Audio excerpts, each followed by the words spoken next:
I'm Ken Umansky, your host for the evening, and thank you for joining us for the second of our technology webinars from Performix Business Services. Tonight's event is part of a 25th anniversary celebration of Performix. This evening's webinar topic is the state of blockchain and its future.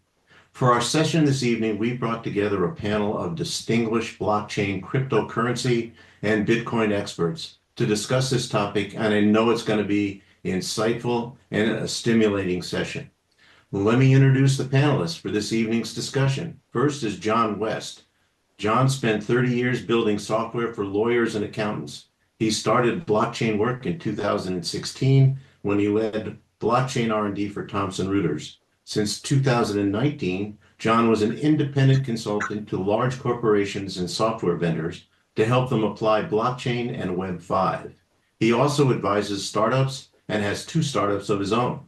John is a founding board member and advisor for the Texas Blockchain Council.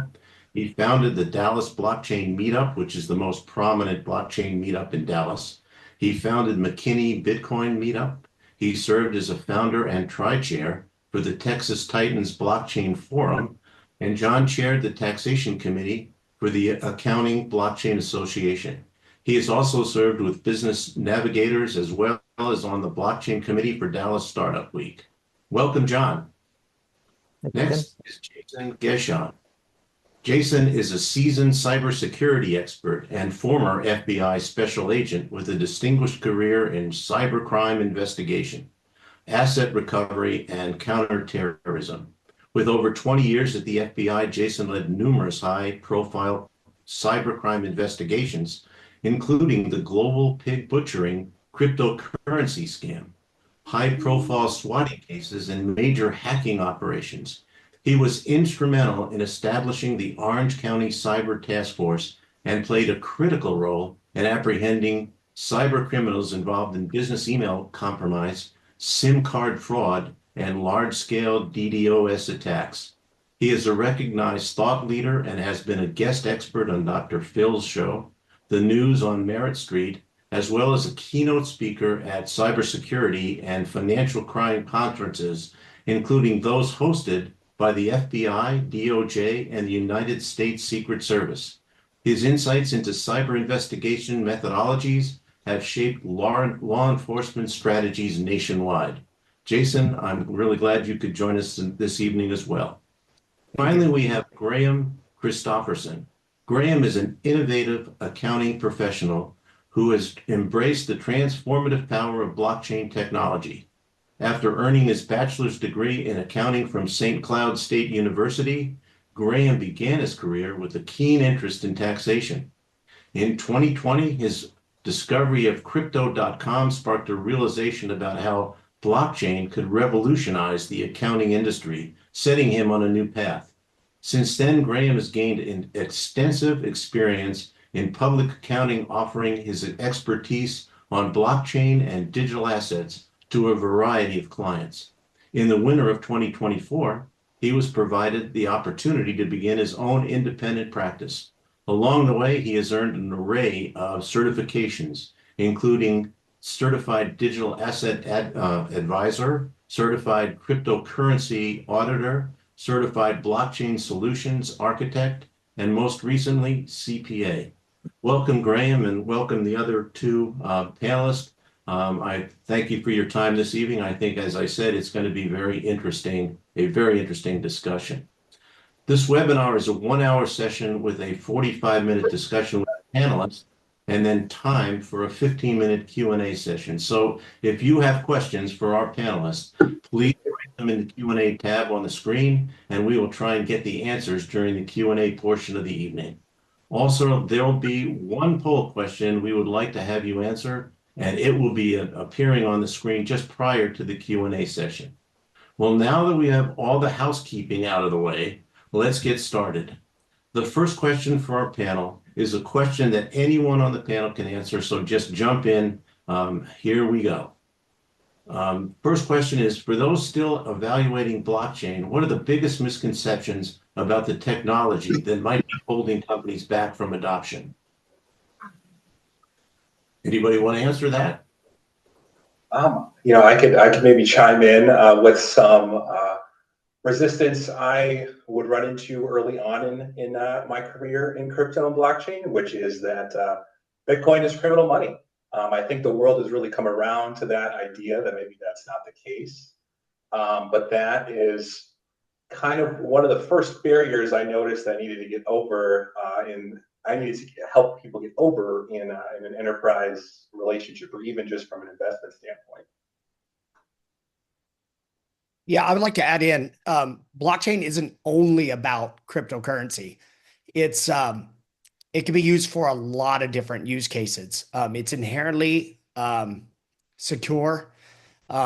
You could use it for a whole bunch of different things. It's not too complex. It's not that expensive to implement. It's really good for documenting that something occurred, like a contract, which cannot be disputed. So there's so many different things that can be used for logistics, identity, finance, and legal automation. So there's so many use cases, but most people just look at it as something to invest in.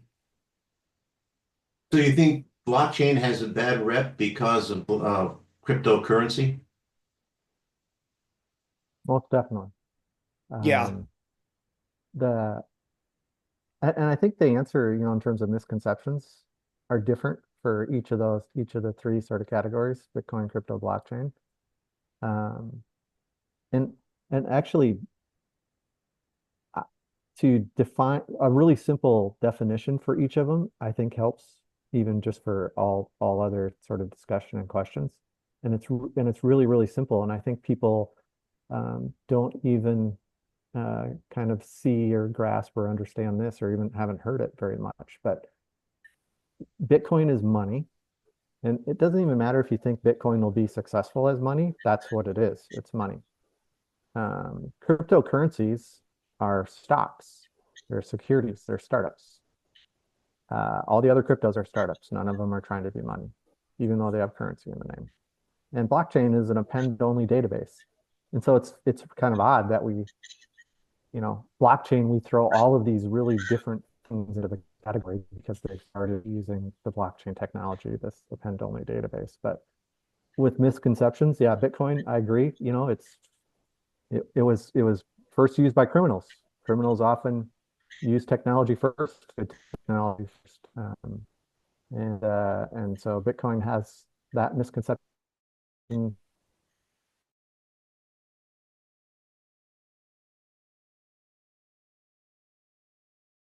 to believe, or just difficult even to spend time learning, that Bitcoin is actually starting to win as money, as a store of value, a medium of exchange. Um, and so that's hard. That's really hard for us to kind of look at. It's like, wow, Bitcoin could be money, against all the monies that are out there. That's just weird. That's a really big, hard thing to overcome. Or they think it's too late. We missed the boat. Um, in terms of crypto, the biggest misconception is cryptocurrency. They're not currency. They literally are not currency. They're not money. None of them are potentially the next Bitcoin. They're startups, but they're interesting new startups. They're startups that immediately publicly trade. They raise funds. Uh, that's interesting. And I think one of the big misconceptions for blockchain is a lot of times blockchain is it, because it's hyped, because it's new, and this makes sense. It's pitched really in a hyped way, and it's really and people give the impression that blockchain is the entire solution. You think back to the IBM supply chain stuff, and even the DeFi stuff, and blockchain, blockchain, blockchain. Well, blockchain is a database. Does SAP or Salesforce.com, do they try to sell us which database they're using in their solution? No. And a lot of the blockchain stuff, they try to sell blockchain instead of, well, what piece of functionality are you adding to my app? Because blockchain is usually just a sliver of the solution that can provide some powerful functionality. But that's just another sort of misconception that, like that, or confusion or whatever. To kind of touch on John's point about the misconception with Bitcoin being money, at one point in human history, we used seashells as money. So if we can go from something like that to paper to living in a world that's so digital as it is now, having a meeting like this in a digital platform, right? You can kind of accept those elements of reality. Maybe Bitcoin isn't such a crazy idea after all. And another misconception on the crypto startup aspects that John was mentioning on, with the idea of getting involved, there comes an element of speculation, right? You're worried if I buy something, it's going to go down in value. But another way to access the space and potentially create benefit using the technology in a currency sense are things like stablecoins that allow you to tap into the technology without subjecting yourself to speculative risk of your investment. I mean, there is the potential of depegging or failure of the ledger, but that is a different piece of the equation compared to just, will my investment be worth less tomorrow than it is today? Yeah, I want to add on to that. I have a good friend who works in this space in the area of finance. And when you're dealing with stocks, you're dealing with all these middlemen that oftentimes Wall Street has a leg up on the average person. I mean, my friend owns a company that actually has algorithms that look at all the trades in the US at any given time. And let's say you have a company that has 100 shares that are issued. Well, you have all these firms that are selling stocks they don't even possess. And so you could have 300 shares of a stock, even though your company originally just issued 100, that are floating around out there that can hurt you. And one thing about employing cryptocurrency technology or blockchain technology is it evens the playing field. You get rid of some of these middlemen. You could do peer-to-peer transactions without waiting the 2 to 5 days where you're counting on a middleman to do your trade, who's then using those funds for 2 days to make money. It truly does even the playing field and get rid of some of these middlemen that, in fact, manipulate the system for their own benefit. Well, let's stay with cryptocurrency for just a second. It seems with the new administration, both federal and state governments have dramatically changed their position on Bitcoin and crypto. Is that the case? And if so, what has changed and why? Why is it not looked at as the villain any longer? I think one So go ahead, easy, John. yeah, well, I'm just going to say one thing, Graham, to take over. One sort of analogy to use on that is the internet. When the internet started, we kind of had the same situation. It was new, people were against it, everybody was scared of it. Congress, they made the decision quicker to say, hey, this is a really powerful thing, hands off, let it go. And with crypto, it just took them longer to decide that type of a thing. But go ahead, Christopher. Yeah, and to kind of touch on the acceptance that's slowly happening, I think a big part of that, particularly in the US side of things, is the rest of the world is kind of moving on with this technology, whether we like it or not. So there has been kind of an element of needing to catch up in some sense. And if you look at the current system, more and more flaws are starting to present themselves, which is making the solution that blockchain provides that much more viable. Yeah, I mean, I would agree with Graham. I mean, a lot of people don't know this, but in Estonia, they've already established a system using blockchain technology for government issued digital ID for non-citizens to allow them into their financial infrastructure. And one thing that's great about blockchain, it's very, very transparent. And so, that's not the only one. You look at Australian Exchange, ASX, they implemented a blockchain technology for that. So, if the US is too slow on this, we're truly are getting behind the rest of the world. So I completely agree with you, Graham. Yeah, and just to even put a fine point on your question too, it's like what are the specific changes? And really it's around Bitcoin and crypto, because blockchain wasn't contentious as a database technology. It was really Bitcoin and crypto that were contentious from a regulatory perspective.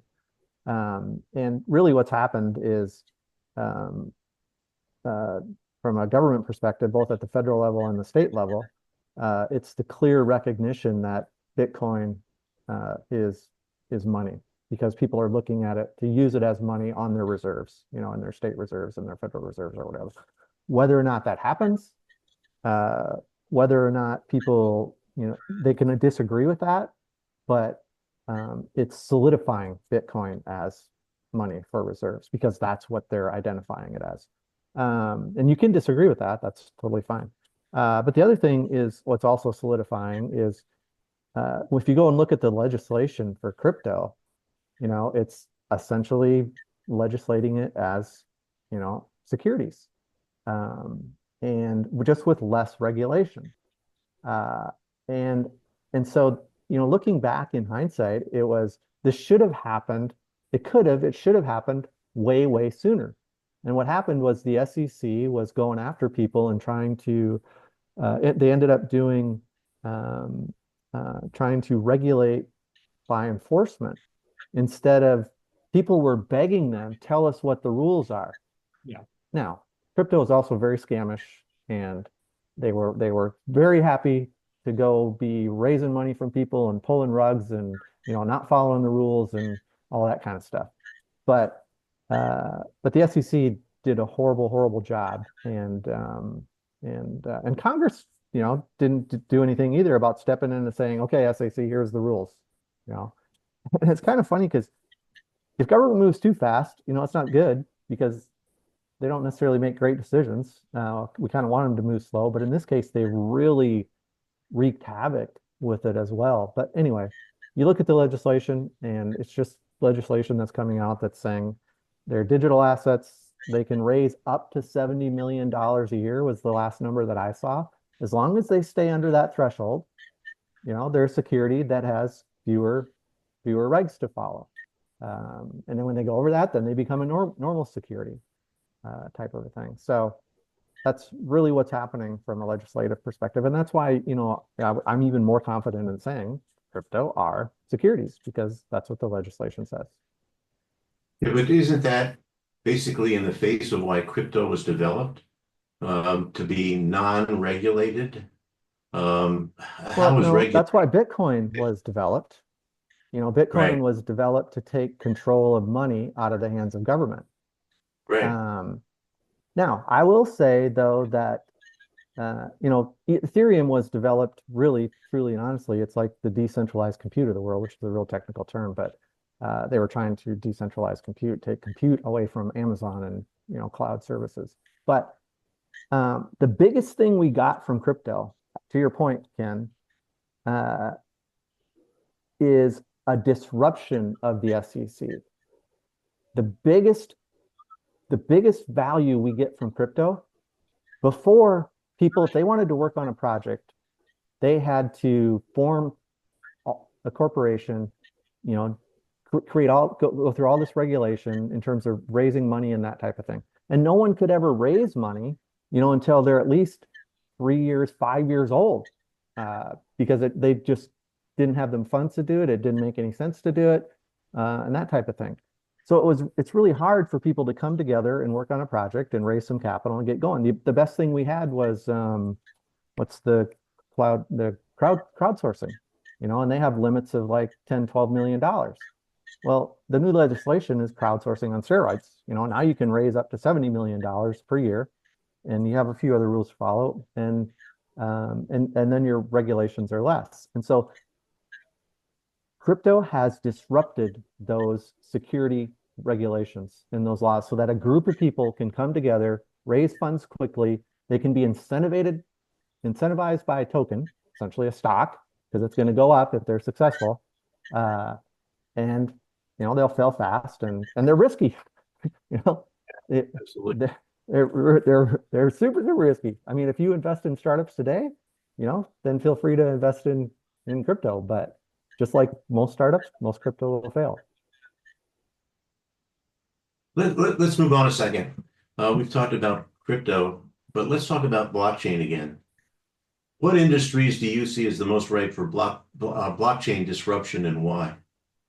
So professionally, as an accountant, an industry that really gets me excited, and I think is slowly building it out. But real estate is a great example of an industry that can benefit from this technology. When I think about that idea with real estate specifically, I think about real world asset tokenization, because effectively you are using crypto, you're using blockchain technology to, in a way, create, you're mapping out the equity. It's like you're making a stock out of your real world asset.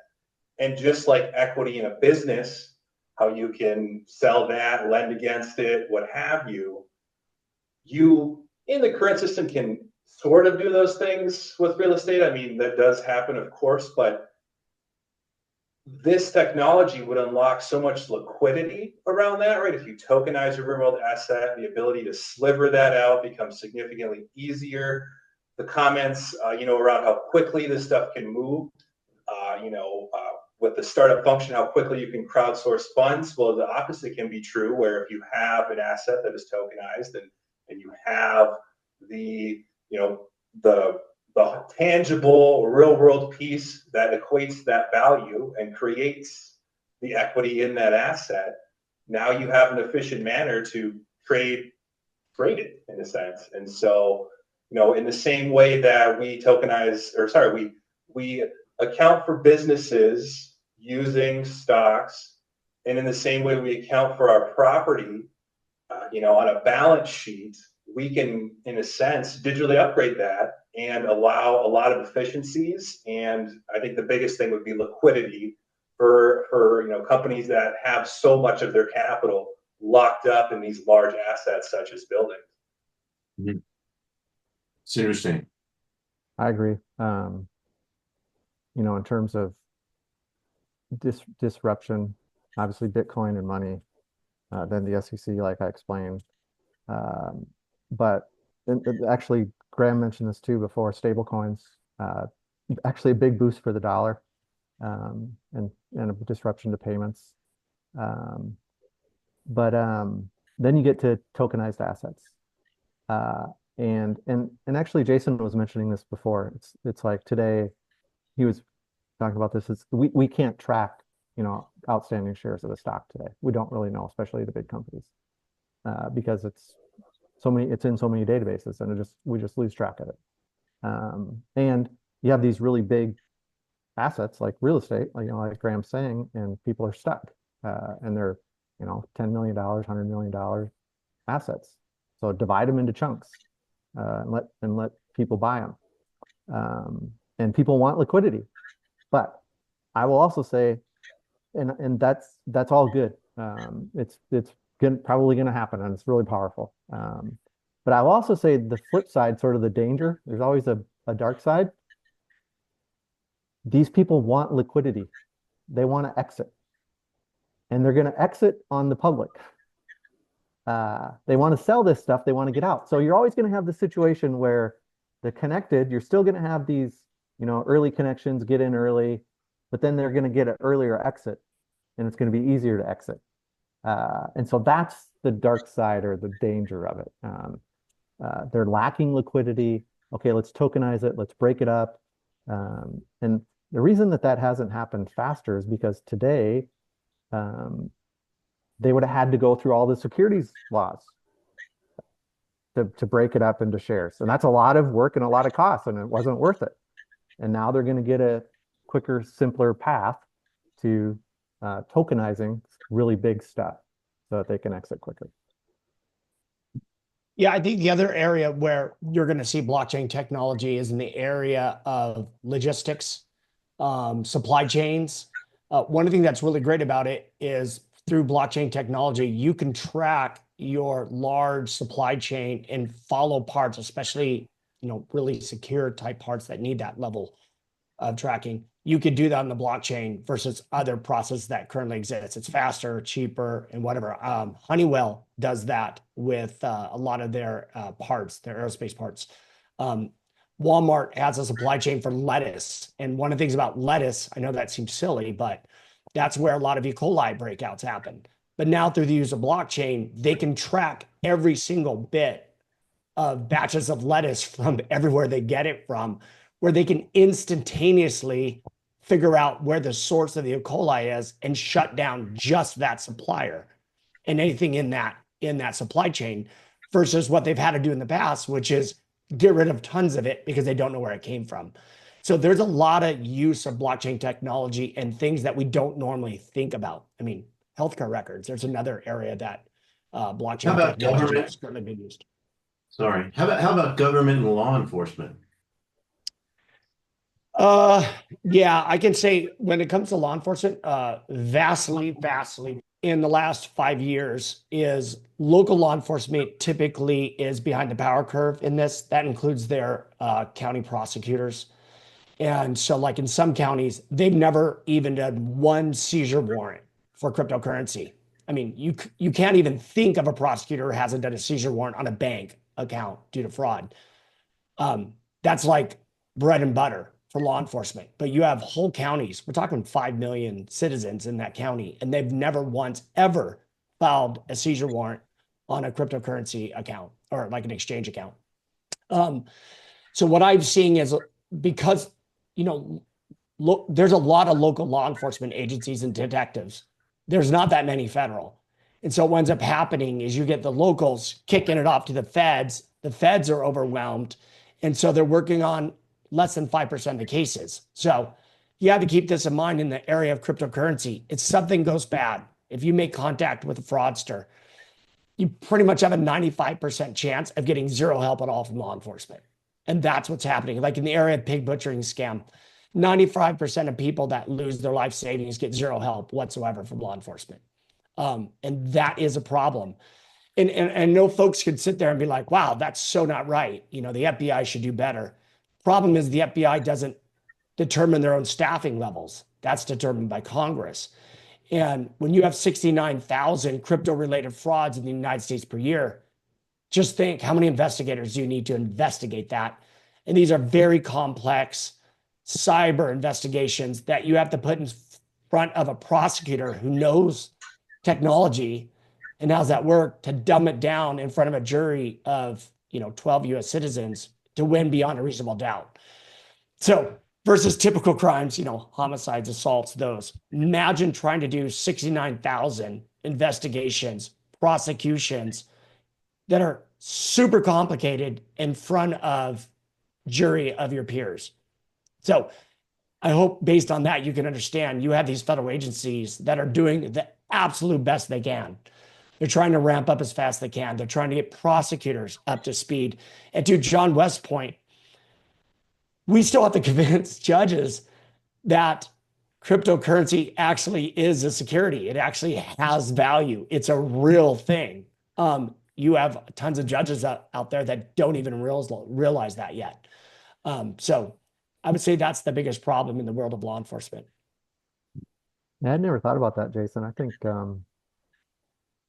the scale of this will always be massive. It might be a situation where people just, I don't know, they learn to protect themselves more than get protected. The scale might be so big they could never be protected. I don't know. Your comments are interesting. Got me thinking. Yep. Yeah, I was talking to that same friend who's in the world of finance today, and he was talking about how there's now the exchanges have KYC and AML laws that, fully identify who their client is. And in my comments to him is, well, some do, many don't, especially ones, a lot of these exchanges are not in the US, so it's very hard to regulate them into doing that. And then when you think about exchanges, when you have money coming onto the blockchain, okay, great, it goes through an exchange. You have KYC and AML rules there. And then for when funds come off the blockchain back to fiat currency, you have KYC, AML. Everything in the middle, you have no idea who that is. And so if you're a victim of a crime, for us as investigators to figure out who is the person who did it, when there's no AML, no KYC for everything in between, everything that happens between the exchanges, that's very difficult. And so this concept of it's the very old trade-off of privacy versus security. And I think lawmakers and US citizens are going to really have to think about that as to, when it comes to regulation in this new field, how much privacy we want at the expense of security. When things go wrong, you're going to have to accept the fact that nobody can do anything about it because we as a society decided we want perfect privacy. So it's a trade-off. Yeah, my kind of question was, I don't even know if it'll be possible to make it secure. I think you might always be fighting this scale thing of, it doesn't matter. You can't enforce KYC AML because technology now can skirt that.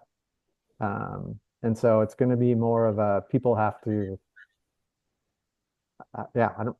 it's not you won't be able to enforce it centrally. There's just too many happenings. There's going to have to be more awareness, or there's going to have to be a software automated solution, or I don't know. I don't know. I don't know what the answer is, but it's an interesting question. Yeah. It's getting bigger, not smaller. To your comments, or go ahead. Go ahead, Brandon, if you have another comment. Well, I was just, where my head kind of went based on, the conversation there between Jason and John, got my gears turning. I really think the solution is a more micro respect for your network. And by that, I mean surrounding yourself with the right people that can help prevent you from falling into these, fraudulent opportunities or the, the security that we're discussing. It's having a professional in your corner to bounce ideas off of, to discuss what you're considering. Because, to the points discussed, if it's wrong on the back end, by the time you figure that out, there might be nothing anyone can do. Yeah, well, that being said, Graham, I mean, you take a person, let's say, who has a Coinbase wallet. Coinbase wallet hacks are happening left and right. I mean, just go on your Google platform and look it up. They're getting hacked three ways from Sunday. And so that's not the fault. Well, not necessarily. It could be some fault of the person, but there's a lot of things out there.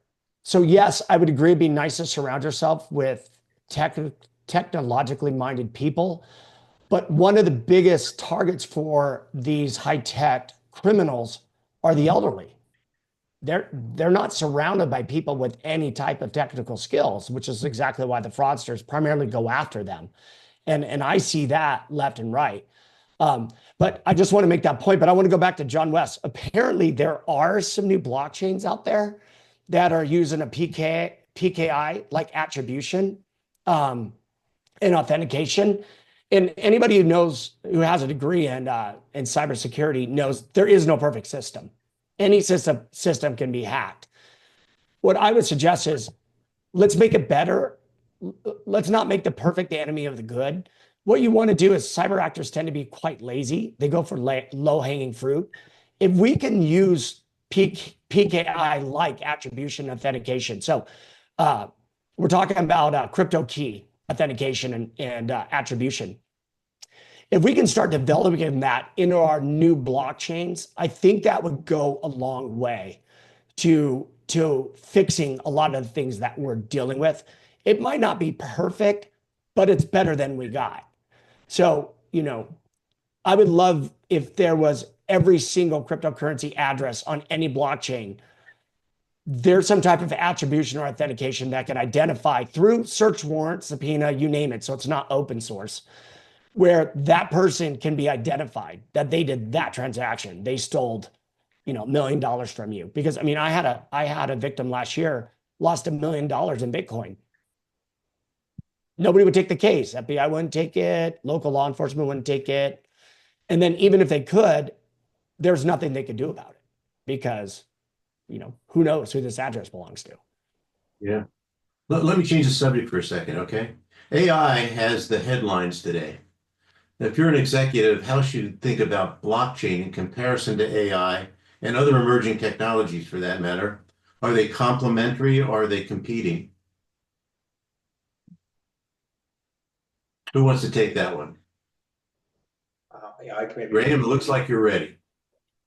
So, where my head goes with this topic is, I think AI and blockchain are competing for attention in the short term, but I think in the long term, I think that blockchain will be AI's watchdog, if that makes sense. I think because of the ability to fabricate information using AI, it's going to be a mechanism like blockchain that is going to allow us to trust what we're reading or seeing, the information we're being provided, and bring a degree of validity to whatever it is that we're trusting to put our opinion on or take as fact. Yeah, I completely agree with Graham. Blockchains ensure trust and transparency, where AI is more predictive insights and automation. And so they are very complementary. So yeah, I look forward to the future when it comes to how those will work together. John, any comments? Well, so I don't think blockchain is nearly as special as most people. So it still is hyped, but way overhyped in my opinion. And so I would say, what blockchain again is, it's just a simple, slow database. And really the only thing you can do in all of these use cases that get talked about in blockchain is such a small little piece of their implementation. The rest of the implementation is all typical centralized tech. And we could go into details and talk about that. But a really simple example, just, if you want to prove a contract, you hash the contract, right? So that if we are in a contract, you have a copy of it, I have a copy of it. We hash it, and we can hash both copies, but we hash a copy. And we put that hash on a blockchain. It's like a fingerprint. So a year later, if we want to change it, we can both look at our copies and we can say, yeah, it matches that hash. We know neither one of us have manipulated the contract. Okay. Well, that's all that's on the blockchain is that hash. That's it. Everything else about that contract is all done by centralized current technology systems. And so so I think AI, in terms of impact to the world is 500x blockchain. I mean, it's not even close in comparison. Yeah. And so, really blockchain is just this, append-only database. It's kind of like the concept, the sooner you have to go on record, the harder it is to lie later. Okay. It doesn't mean you can't lie. And it doesn't mean it's automatically checked. Someone has to go in there and look, and you're trusting the software and you're trusting the people to go in and look. There's still a whole bunch of trust in there, but you have an audit trail that you can go back to and try to piece things together. And so if it's a photo taken at a certain time, in the insurance world, taking pictures of photo of your car, with certain software that has a signature, it's that kind of stuff where if you add a little bit more of a check of a kind of an audit, real-time audit, it adds value, but it's not this extreme value. Even like the supply chain stuff, IBM completely failed with that type of stuff. And it's just because, there's very little blockchain there. type of a thing. And that's what they were selling. So I I think there's use there. And I think it takes, experience to find how you add that value. And that has to translate to what you're selling to the customer is like the customer will say, oh yeah, I'll pay more for that. Or I'll keep you as a vendor because you've solved this problem of mine where I just didn't quite trust what was happening. And it comes down to trust, but it's just ends up being such a small piece that's the problem with blockchain is the way it's sold and then what people's expectations are and then why it fails because everybody has such this big picture of it. So Yeah, John, yeah. I would agree with you. I think, and I laugh all the time because the solution for absolutely everybody is AI. Just use AI, not knowing Yeah. anything about it because it's the new Yeah. punch word. And Okay. I would agree with you when it comes to the idea of blockchain. You're right. I think it's great for the concept of non-repudiation, but it creates other problems. But just for that task alone, I think it's pretty good. And I think over the next year, people just need to figure out where blockchain fits in their business model. Regulators are going to figure out how you use this tool. It's not a silver bullet. It's just not. But if we can try to figure out where it fits best in our society, nobody can do what we can't do. Just same with Yeah, AI. going back to what we were talking about earlier, tokenization. Blockchains are really good at managing tokens. That's why tokenization is such a high potential use case. Tokenization is way higher potential use case than storing, trust The data on a database. blockchain. Yeah. It's way more value, type of a thing. So Let's go to one last question before we run out of time. Blockchains always or often been criticized for being the solution looking for a problem. Give me some examples, some concrete examples, how it's delivering measurable business value today. like one example in the insurance industry, uh, and and technically you don't even need a blockchain for this, but people use it, is I want to, today, like insurance companies, if you get in an accident, you can use your phone and use their app and take a picture right there on the spot or, soon after. And there was a lot of fraud in that. People were sending in pictures of somebody else's car or, doing all sorts of stuff. But, using location and, time stamping within the app and hashing, you can be a lot more certain that the photo that they're sending in is actually an honest photo, type of a thing. Or another use case that I've thought was always sort of good was having security cameras, but the security camera is constantly hashing the video, so that if you ever need to use that video, you can prove that the video wasn't tampered with later in an audit or in court or whatever. So it's really about when you're doing transactions, when you're capturing data, when data is being created, you periodically fingerprint the data so that later on you can prove when you show somebody the data, you can show them, see, this data was created at this date and time. That is the use case for blockchain.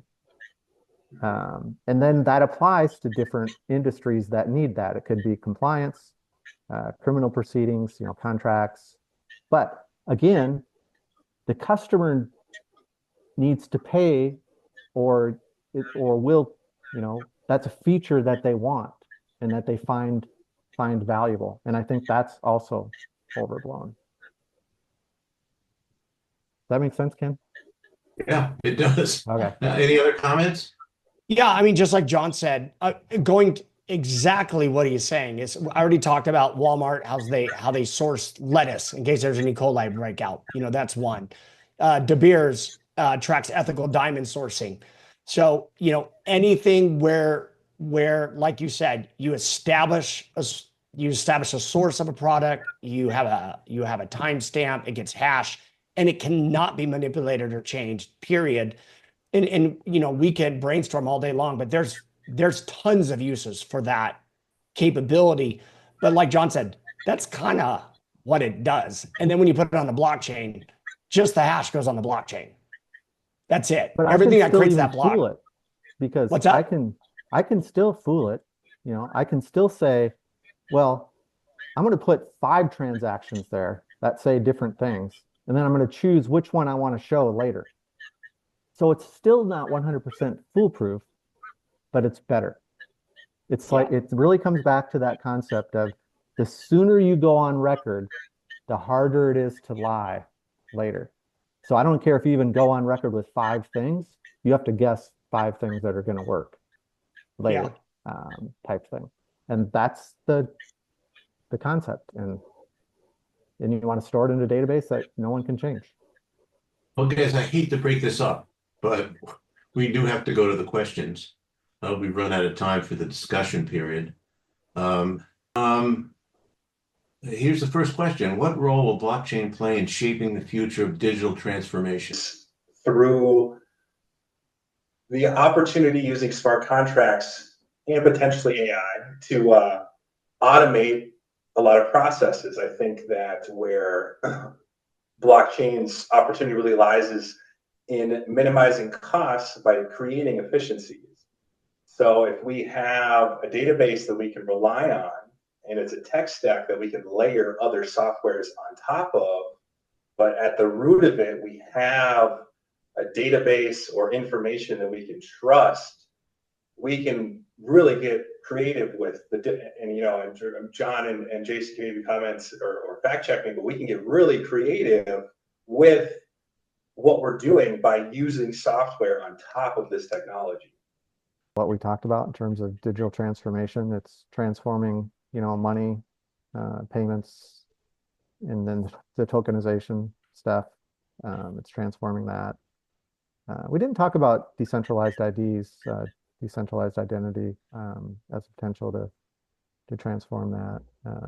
And then just the, you know, go on record quickly with a hash so you can't lie later, type stuff. Yeah, well, I mean, one thing that I can think of right at the top of my head is voting. That's been a big issue in our society going back to the last decade. I think blockchain could be used in that, proving that, you know, one person, one vote, potentially, and you can't modify it afterwards. It, you know, once it's hashed on the blockchain, it is what it is. You know, when it comes to everything else, I'm on a wait and see, especially in the area of finance or using cryptocurrency as a digital currency. I'm on a wait and see because there's going to have to be a lot of smart regulation that comes out before I would personally trust it for any type of holding value of myself. I currently view it's kind of like the wild, wild west. So I'll be interested to see how that regulation comes out. But yeah, it should be an interesting next 5 years. Yeah. Here's a good question. How can small businesses leverage blockchain to stay competitive? Or can they? I mean, they will get it in their software from the vendors they use. They can't really leverage it directly. It's if their software vendor chooses to use it for some feature, they would get it. I think the most important thing that a small business should consider is how they, if they have reserves, how they hold their reserves and consider Bitcoin as part of their reserves. And then if they make that decision, then their next question is how do they get a Bitcoin? And you can buy it, but you can also, you know, there's a cheaper, better way of getting it, and you could say, I'll offer discounts to people who pay me in Bitcoin. That's what small businesses are doing. Another thing that they're doing is they're using Bitcoin rewards. So cashback rewards are the single biggest, most successful reward program ever, bar none. Nothing even close. And so there are Bitcoin reward solutions out there. Hey, you can you can receive Bitcoin rewards instead of cashback rewards. Or even they're doing it like loyalty points. There's a restaurant that was saying, hey, you can tie your loyalty points to the value of Bitcoin, type of a thing. So those are the places that I see. Yeah, John, I know with my company, when I take payments from my clients, it doesn't almost it doesn't seem to matter what app I use, what process. I'm currently paying 2.9 to 3% for every single Yeah. transaction, which gets really, really annoying. It'd be really nice to be able to take crypto as payment. I mean, even though there's some transaction fees, I'd imagine it's far less than what Oh, the these fees vendors are are charging me. a Yeah, lot less. so I mean, Even the transaction fee is a lot less. You're yeah, usually paying Stripe or whatever 1% or Right. 0.5 to 1.5%, and you'll yeah, it you'll adds see up. you'll see And far less. that's just to get money from my customer Yep. to me. And Yeah. it seems ridiculous that I have to pay that much money just to collect money for services rendered. Yeah, agreed. Yeah. Well, because it was captured.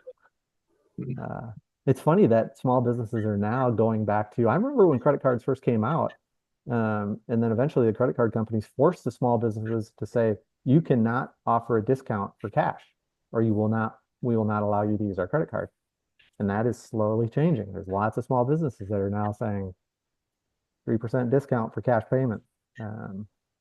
So I think that's really cool. Yeah. Enormous resources are required for blockchain technology to run. That has been a problem. Will it continue to be the same case? Well, only for Bitcoin. All of the other blockchains have given up proof of work.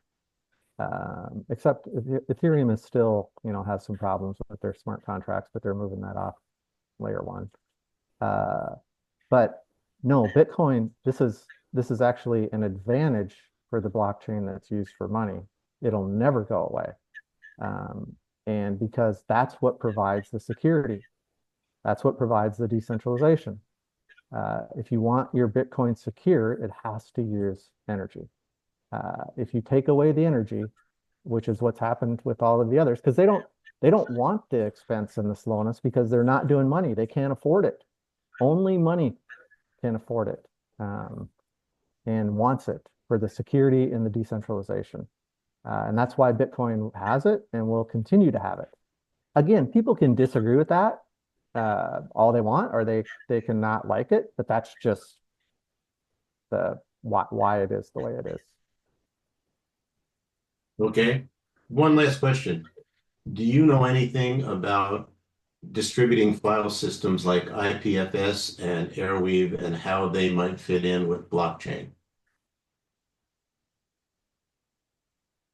Like IPFS can fit in because you can now have a token associated with it to maybe make it easier to incentivize people to put up storage, distributed storage. So there's resources out there, instead of it just being, not as incentivized. So that's the theoretical connection, and it's gained some traction that way. But IPFS is, just, I guess, for people that don't know, it's a distributed file system. So instead of me storing my files in Google Cloud, there's just like, Bitcoin is this distributed network that stores ledgers. IPFS is a distributed network of file servers that you can store your files on. And so it'll break your files up and store it on 10 of them, and so that you don't lose them, and they're more censorship resistant and yada yada yada. But you got to pay the people that are putting up the hardware, just like you pay the miners, the Bitcoin miners that put up the hardware and power them and that type of thing. So that's, could use blockchain. The person putting the data out there could use blockchain just like anybody else does to try to make the data more trustworthy. But IPFS wouldn't care. No, it would just